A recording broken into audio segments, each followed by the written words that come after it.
अगर एरर आते ही तुम्हारा पाइथन प्रोग्राम क्रैश हो जाता है तो तुम कोडिंग नहीं कर रहे, टाइम पास कर रहे हो। आज सीखेंगे पाइथन का सबसे इंपॉर्टेंट सर्वाइवल स्किल जो है एक्सेप्शन हैंडलिंग।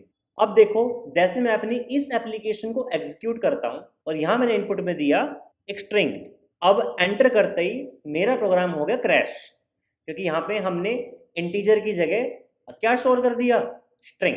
एरर आया, वैल्यू एरर, और आपका प्रोग्राम यहीं बंद हो गया।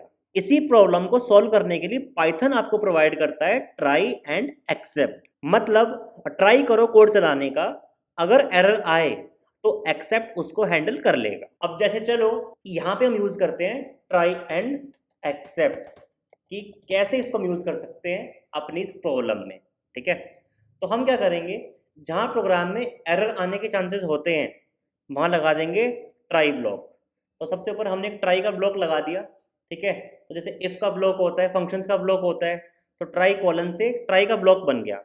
एंड हमने ए को इसमें स्टोर करा दिया, एंड अपनी प्रिंट कमांड भी इसमें डाल दी हमने।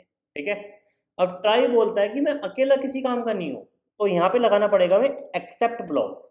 ठीक है, तो क्या लगाएंगे, एक्सेप्ट। एंड मैं यहाँ लगा दूंगा कॉलन, और यहाँ मैं प्रिंट कर दूंगा गलत इनपुट दे दिया भाई। ठीक है, तो ऐसा कुछ मैं प्रिंट करा दूंगा कि अगर कोई गलत इनपुट देगा तो। अब चलो इसको एग्जीक्यूट कराते हैं एक बार।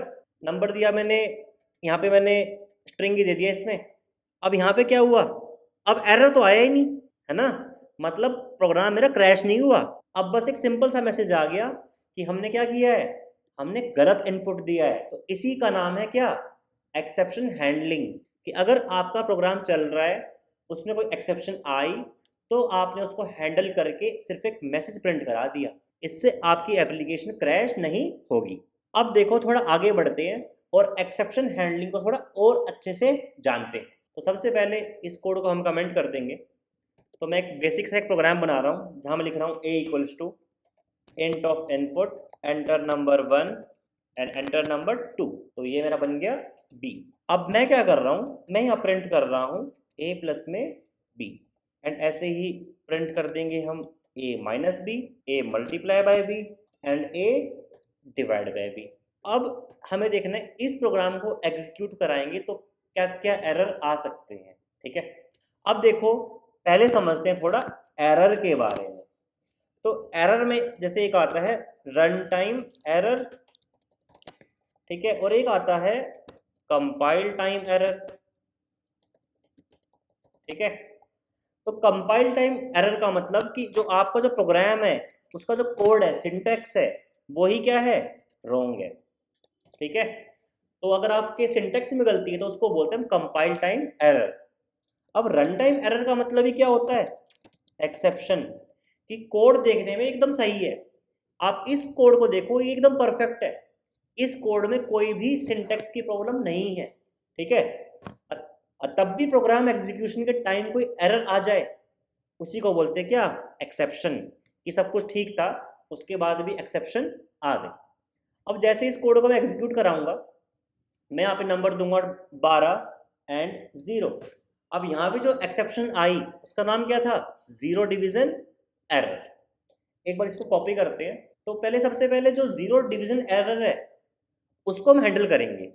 तो पहले मैं डाल दूंगा इसको ट्राई ब्लॉक के अंदर। तो ट्राई ब्लॉक के अंदर डाल दिया मैंने इसको, एंड मैंने प्रेस कर दिया टैब। ठीक है, अब एक्सेप्ट लगा दूंगा अगर मैं, और यहाँ प्रिंट कर दूंगा मैं क्या, जीरो डिवीजन एरर, ऐसा कुछ कर दूंगा।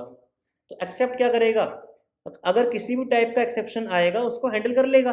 ठीक है, जैसे मैं इसको अगर एग्जीक्यूट करा दूंगा, यहाँ मैंने लिखा साहिल, एक स्ट्रिंग दे दिया, तो भी जीरो डिवीजन एरर प्रिंट कर रहा है, ये तो गलत है ना, ऊपर तो हमने यही सीखा है।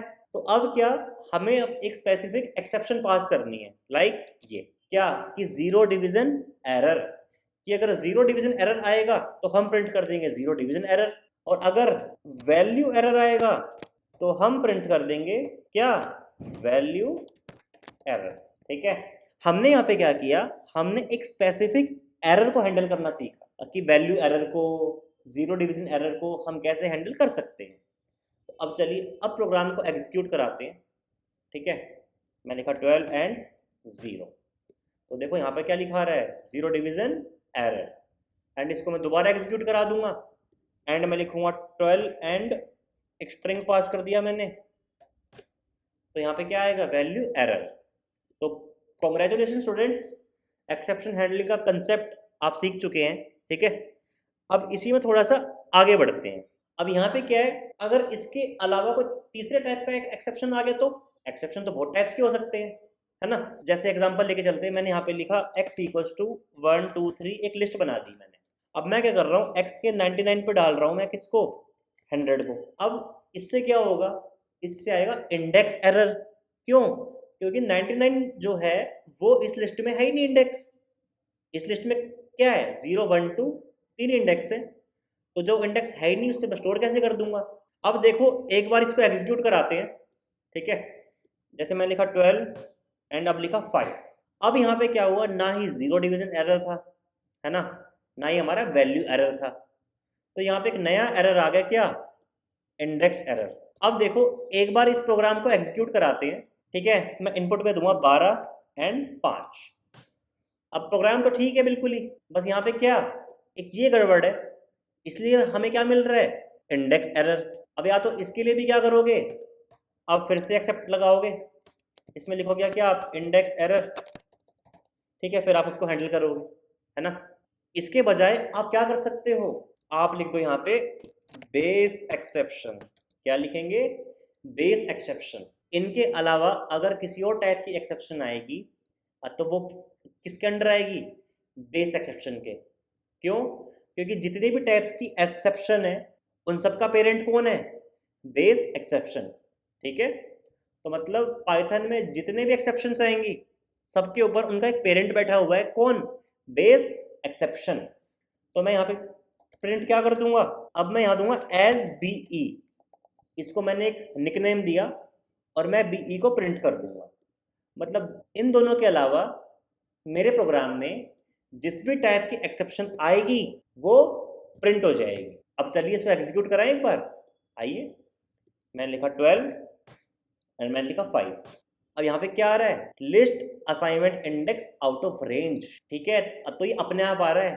अब क्यों आ रहा है, क्योंकि हमने यहाँ पे बेस एक्सेप्शन यूज किया हुआ है, और base exception 0 division error, value error, index error, इन सभी का पेरेंट है। तो ये अपने आप डिटेक्ट कर लेगा कि किस टाइप का एक्सेप्शन है। ठीक है, उसके अकॉर्डिंग मेरे को एक मैसेज प्रोवाइड कर देगा। इसका फायदा ये है कि अगर मैं इन दोनों को भी ना लगाऊं अगर, तो भी अकेला इनका काम कर लेता है। ठीक है, अब अगर मैं प्रोग्राम को एग्जीक्यूट करा दूं, यहाँ से मैंने लिखा 12 और 5। अब देखो अब भी एक्सेप्शन हैंडल हो रही है। अब दोबारा एग्जीक्यूट कराएंगे, अब मैं दूंगा 12 एंड मैंने दिया 0। अब क्या आ रहा है, डिवीजन बाय 0। मतलब ऐसा करने की भी नीड नहीं है, हमने सीधा क्या लगा दिया, बेस एक्सेप्शन। अब थोड़ा आगे बढ़ते हैं। अब एक्सेप्ट ब्लॉक के साथ हम एल्स भी यूज कर सकते हैं। ठीक है, जैसे एल्स में मैं क्या करूंगा, मैंने प्रिंट कर दिया कि प्रोग्राम सक्सेसफुली एग्जीक्यूटेड। ठीक है, कि प्रोग्राम सक्सेसफुली एग्जीक्यूट हो चुका है। अब यहाँ पे एल्स का काम क्या है, एल्स का मतलब है कि अगर एक्सेप्शन आएगी, ठीक है, अगर ऊपर से एक्सेप्शन आई तो एक्सेप्ट चलेगा, अगर एक्सेप्शन नहीं आई तो एल्स चलेगा। तो जैसे इफ एल्स होता है ना, सेम ऐसे ही क्या है, एक्सेप्ट एल्स, कि अगर एक्सेप्शन नहीं आई तो ही एल्स चलेगा, अदरवाइज हम एल्स में नहीं जाएंगे, हम एक्सेप्ट ब्लॉक में जाएंगे। ठीक है, अब चलिए एक बार इस प्रोग्राम को अब क्या कराते हैं, एक बार एग्जीक्यूट। ठीक है, एंड इसको एक बार देखते हैं, एग्जीक्यूट करेंगे। मैंने वैल्यू दी 12 और 0। ठीक है, अब एक्सेप्शन आई क्या, 0 डिवीजन एरर।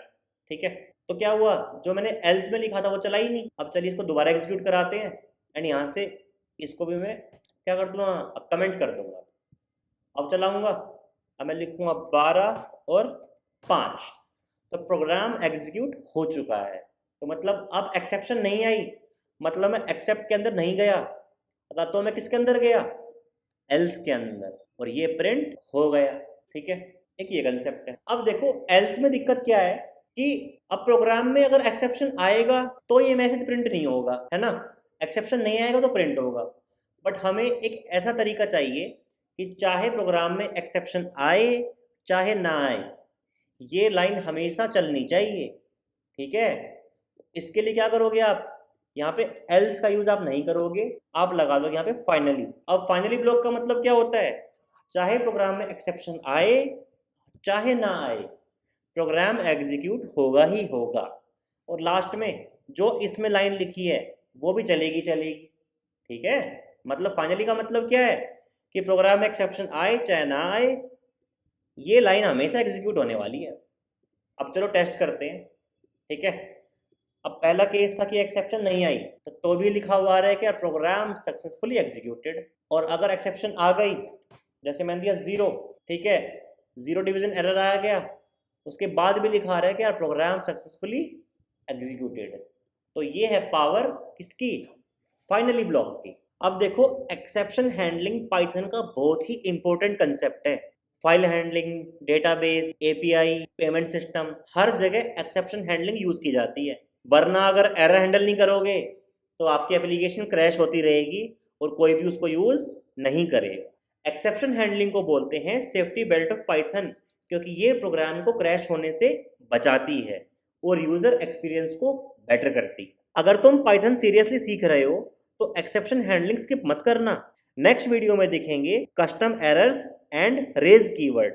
लाइक कीजिए, शेयर कीजिए, सब्सक्राइब कीजिए और मिलते हैं आपसे अगली वीडियो में।